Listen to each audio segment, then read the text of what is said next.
kasih kode ya, Mas.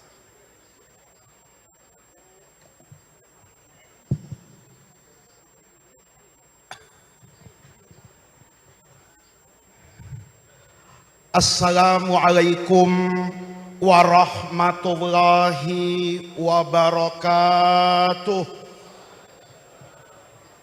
Bismillahirrahmanirrahim. Alhamdulillahi rabbil alamin.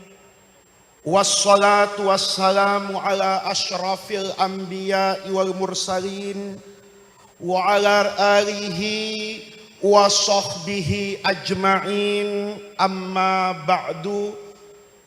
Segenap para alim ulama yang saya muliakan, para habaib, para guru, saya mohon maaf tidak bisa menyebutkan nama beliau satu persatu, tetapi tidak mengurangi rasa hormat dan takzim kita kepada beliau-beliau, pejabat-pejabat pemerintah dan tokoh masyarakat yang hadir, bapak-bapak hadirin sekalian yang saya muliakan.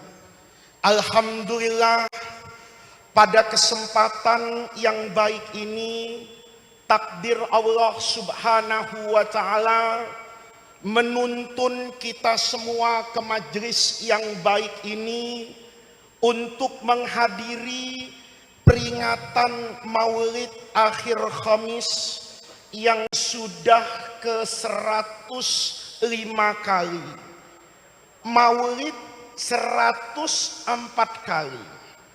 Maulid di siang hari itu bukan sesuatu yang asing di Indonesia.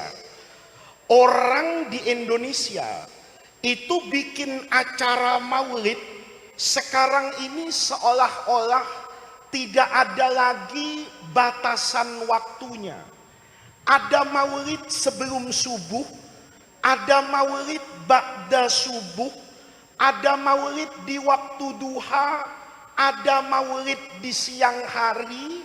Sekarang ini maulid menjelang asar, di tengah-tengah panasnya terik matahari, itu masyarakat berduyun-duyun untuk hadir ke majelis-majelis di mana di dalamnya diperingati Maulid Nabi besar Muhammad Sallallahu Alaihi Wasallam.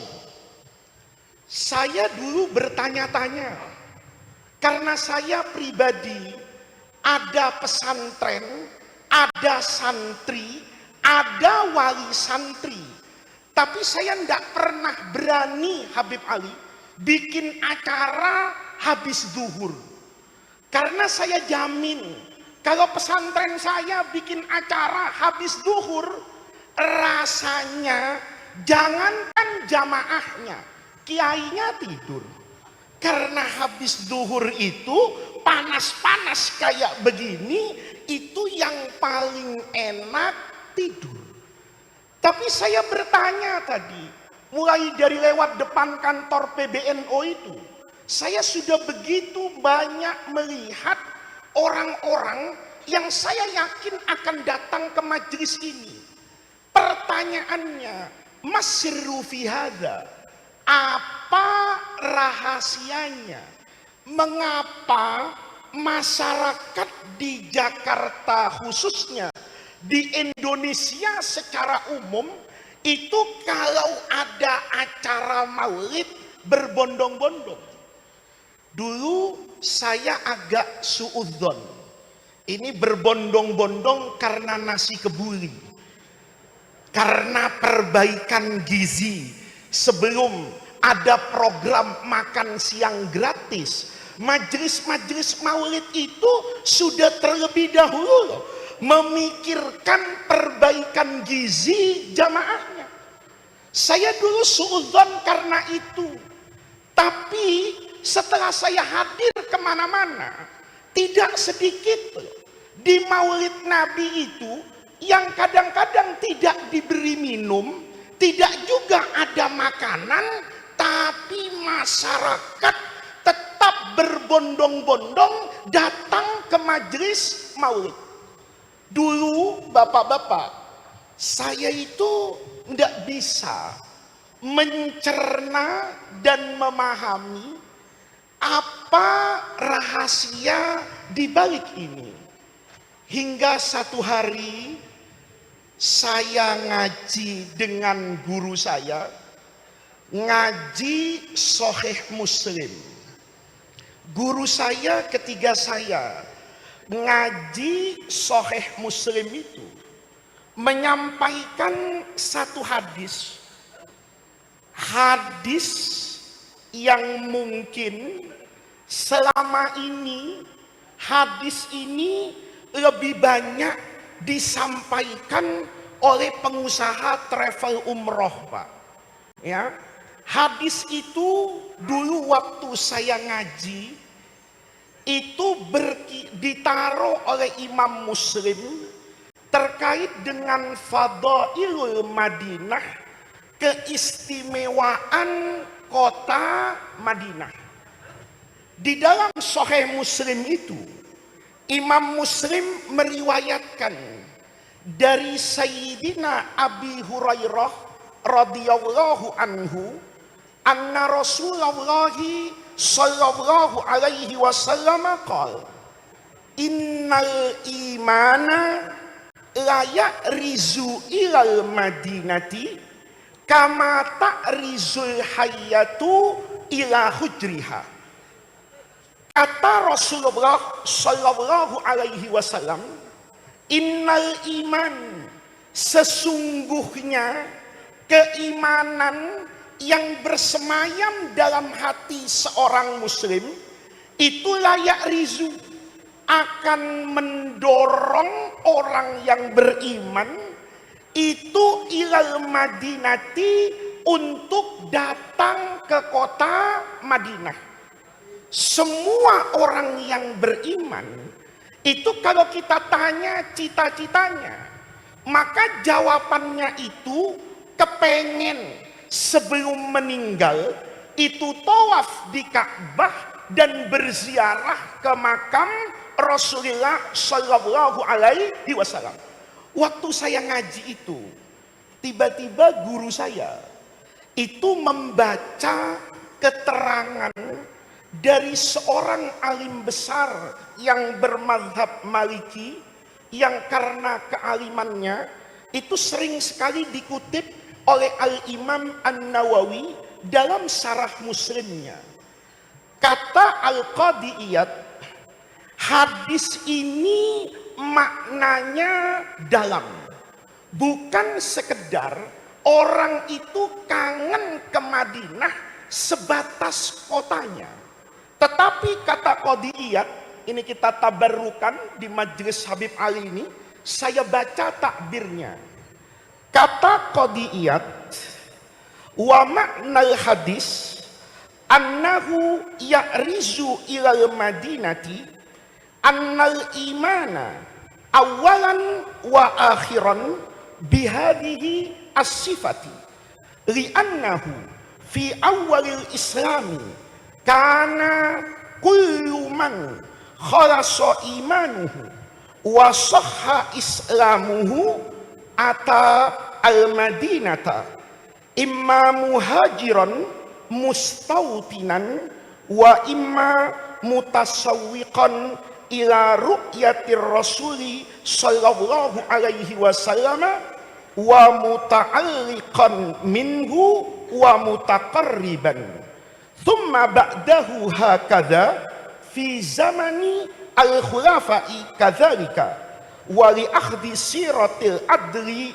min ba'dihim minal ulama'i alladzina kanu surjal waqti wa a'immatal huda li ahdhil minanil muntashirati biha anhum fakana kullu thabitil imani munsarihas sadri bihi yarhalu ilaiha thumma ba'da dhalika fi kulli waqtin ila zamanina li ziyarati qabrin nabiy sallallahu alaihi wasallam wa tabarruki bimusyahadati atharihi wa athari ashabihil kiram fala ya'tiha illa mu'min.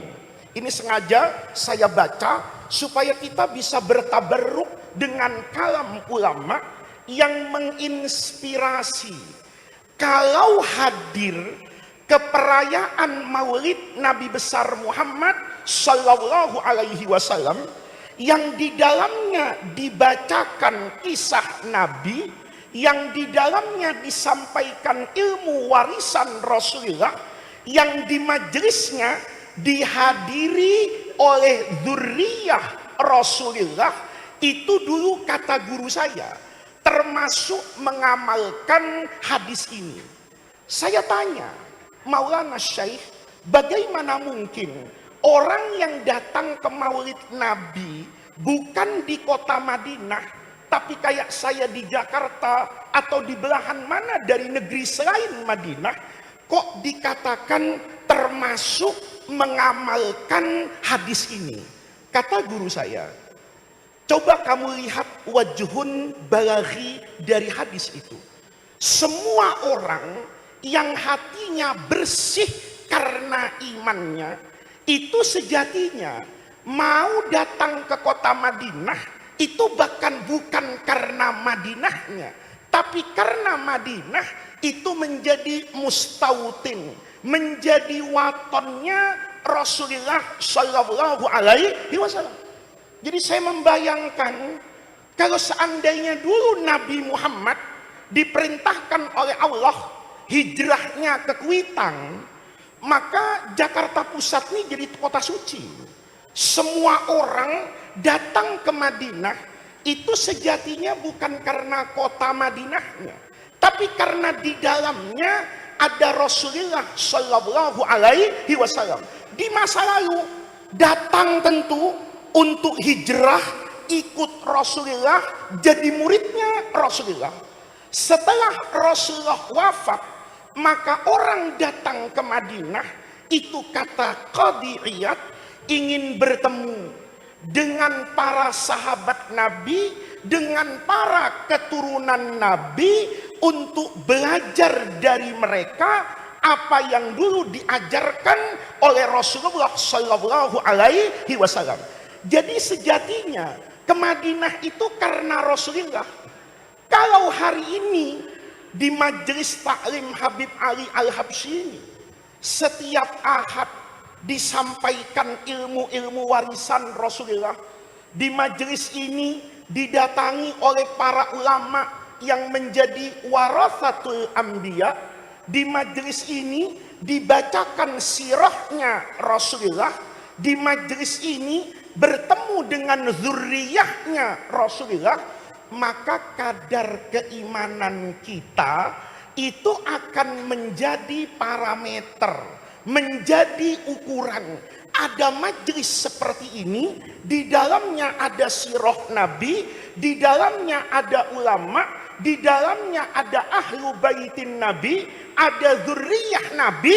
Kemudian panas-panas kita berangkatnya itu karena al-iman ya'rizu ilal Madinah. Kita kangen sama Madinah, Madinahnya ndak dapat, tentu kita kangen dengan apa yang dahulu bisa kita dapatkan di Madinah. Sekarang kita bisa dapatkan itu dari para ulama pewaris Rasulullah Sallallahu Alaihi Wasallam. Maka para hadirin sekalian, hadir ke majelis-majelis seperti ini, itu yang sejatinya menjaga keberagamaan kita, keislaman kita di ibu kota, atau sekarang tidak tahu ini masih ibu kota apa sudah jadi daerah khusus Jakarta. Tapi Jakarta itu unik, maksiatnya tidak sedikit, orang yang jauh dari Allah juga ada. Tapi Jakarta itu terasa adem, Pak. Jakarta itu terasa nyaman. Bahkan untuk orang yang secara logika itu lingkungannya tidak nyaman, tapi dipindah ke tempat nyaman, dia tetap memilih ada di Jakarta walaupun tidak nyaman. Rahasianya karena di sini majelis-majelis seperti ini, berkumpulnya para ulama dengan habaib, itu menjadi satu kesatuan yang biasa kita lihat di majelis ini. Habib Ali, saya alhamdulillah masih duduk di PBNU. Itu ketua PWNU hadir, Habib, ya. Karena kalau tidak hadir bisa diganti nanti ini, Habib. Karena saya pesan sama beliau, dulu saya kecil rasanya di majelis ini biasa melihat Kiai Haji Dr. Idham Khalid. Itu adalah ketua umum PBNU yang paling lama ada di kursi kepemimpinan NU.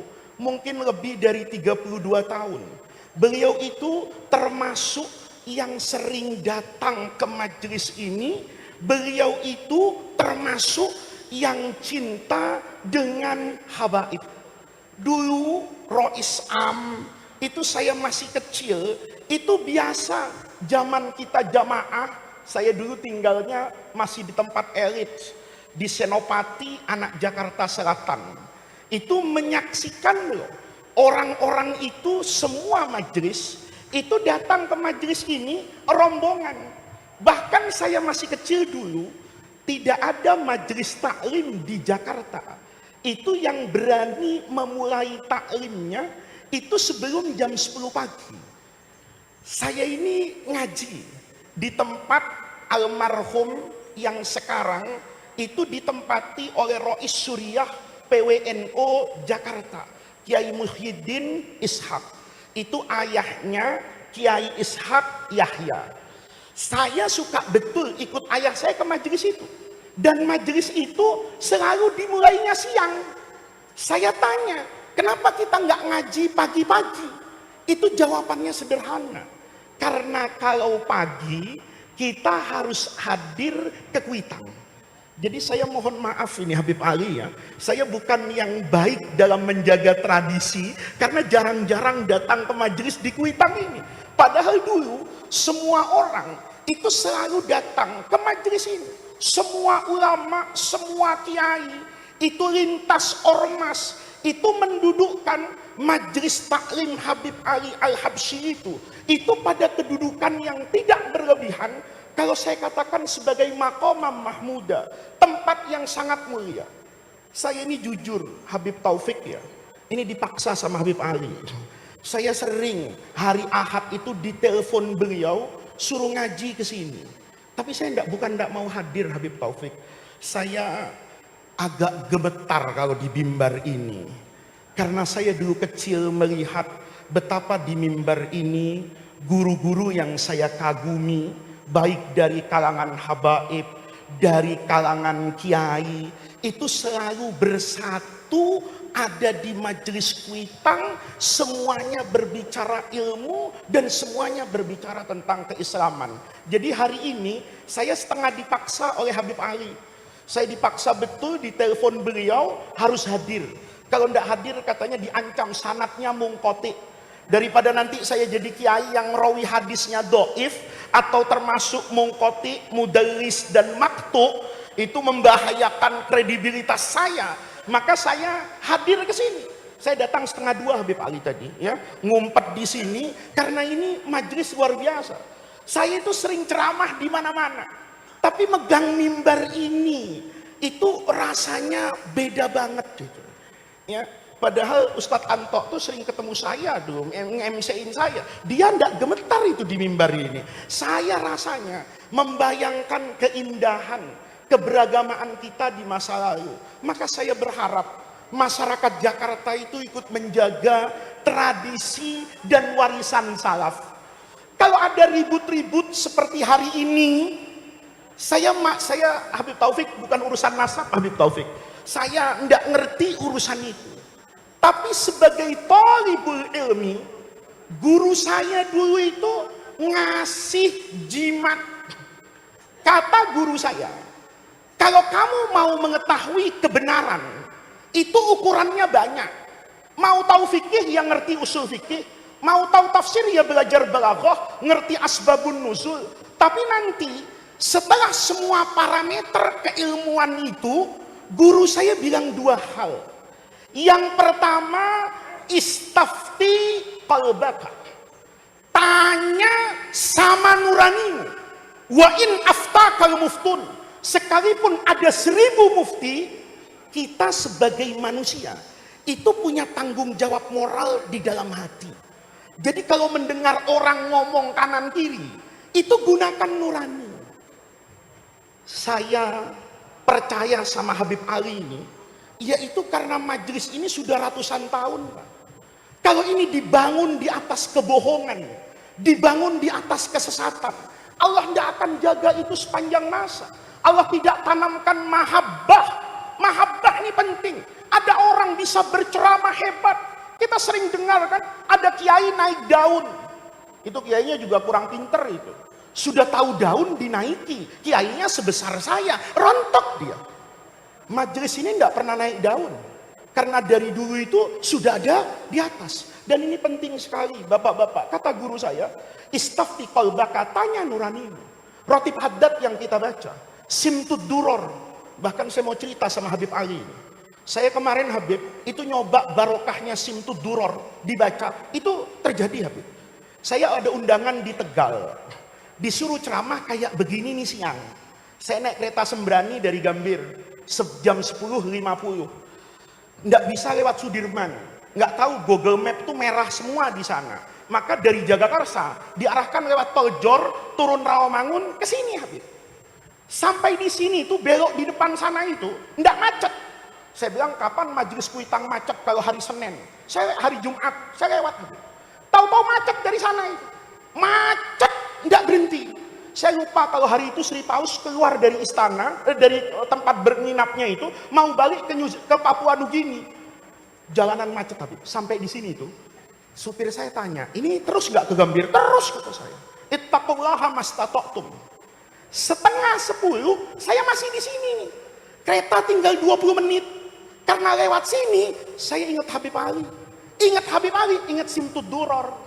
Allahumma inna lana atma'an fi rahmatikal khassah fala tuhayyibna wa dhununan jamilatan. Itu mahal. Selalu berhusnudzon. Kata saya, hari ini saya berdoa ya Allah, Allahumma sampai. Tapi saya berhusnudzon, kalau saya nggak sampai ke Gambir, Allah itu sedang mengajarkan kepada saya, kalau semua doa mustajab, saya jadi Fir'aun. Gara-gara doa sering nggak mustajab, kan sholatnya istiqomah. Saya bilang, saya lewat sini Pak. Sampai di Gambir beneran, itu 10.51 Pak. Saya turun ke bawah itu, sebetulnya cuma mau nelpon orang Tegal. Keretanya udah jalan, saya nggak keburu ke sana. Iseng saya tanya itu sama security, Pak, Sembrani masih ada? Masih Pak, masih di atas. Bapak lari aja. Saya lari Habib Taufik. Alhamdulillah, gerbong terakhir itu masih di Gambir. Saya masuk kaki satu, kaki yang satu masih di luar, itu gerbong terakhir. Untung tidak ada yang moto. Kalau ada yang moto, Khatib Suriah PBNU terlambat naik kereta, hampir ditinggal. Itu saya yakin betapa para habaib itu min dzurriyyati ar-rasul. Yang kedua, yang terakhir nih Habib Ali. Al-arwahu junudun mujannadah. Orang itu nanti berkumpulnya itu sesuai dengan pasukannya. Angkatan darat, ya bajunya hijau. Polisi coklat. Angkatan udara biru. Angkatan laut putih. Nggak mungkin kalau baris, angkatan laut yang putih, baris di tengah-tengah angkatan darat yang hijau. Dia nggak betah karena kostumnya berbeda. Maka saya percaya betul, kalau para habaib ini adalah dzurriyyah Nabi, karena begitu banyak orang yang mewarnai dalam hidup saya, itu percaya kalau habaib dari Bani Alawi itu min dzurriyyati ar-rasul. Yang pertama, ada orang yang saya tidak mungkin melangkahi fatwa dan logika fikih saya. Profesor Dr. Ali Jum'ah itu, Grand Mufti Mesir itu ngaji Pak, di majelis beliau. Belum waktunya selesai, beliau berhenti. Kata beliau, sekarang ngaji dengan saya berhenti ya. Sayadkhul alaikum waliyun min awliyaillah. Siapa yang masuk? Habib Umar bin Hafiz. Bapak bisa lihat bagaimana seorang alim besar di Syria, Profesor Dr. Muhammad Said Ramadan Al-Buti, ta'zim dengan Habib Ali bin Abdurrahman Al-Jufri ketika mengajarkan hikam di Jami' Bani Umayyah yang ada di Damaskus itu. Orang-orang besar seperti itu, kiai-kiai sekelas Kiai Maimun Zubair, pemangku pesantren besar di Indonesia, itu semuanya percaya dan hormat kepada para habaib karena mereka meyakini bahwa beliau-beliau adalah zuriyah Rasulullah sallallahu alaihi wasallam. Jadi bapak-bapak tinggal gampang, mau ikut dokter spesialis ya, atau bapak mau dengar hanya orang yang berkata-kata tanpa basis keilmuan yang kuat. Pesan saya Pak, dokter spesialis itu biasanya selalu berhati-hati untuk berfatwa. Ayah saya itu mudah-mudahan Allah berikan panjang umur, itu ada sakit jantung. Jadi setiap beberapa bulan tuh ke dokter jantung periksa. Saya satu kali nganter ayah saya batuk Pak. Saya bilang sama dokter jantung, dok sekalian saya diperiksa. Oh enggak bisa Pak Faiz, saya dokter meriksa jantung. Kalau bapak batuk pilek, tolong ke dokter samping itu internis, ahli penyakit bapak. Dokter jantung yang hebat Pak, itu tidak berani berbicara soal sesuatu yang bukan dalam ahlinya. Hanya orang di tepi jalan yang mengaku bisa mengobati semua penyakit. Jadi pesan saya, kita ikut kepada guru-guru kita ikut kepada para ulama yang punya rekam jejak panjang dalam dunia keislaman. Mudah-mudahan kelak kita dikumpulkan bersama mereka. Mudah-mudahan hadirnya kita di majelis yang baik ini, majelis Maulid Akhir Khamis ini, menjadi tawassul dan wasilah kita untuk mendapatkan syafaat Rasulullah sallallahu alaihi wasallam. Rabbana atina min ladunka rahmah wa hayyi lana min amrina rasyada. Allahumma la tahrimna khaira ma indaka li syarri ma indana. Kurang lebihnya saya mohon maaf. Wallahul muwaffiq ila aqwamit thoriq. Wassalamu alaikum warahmatullahi wabarakatuh.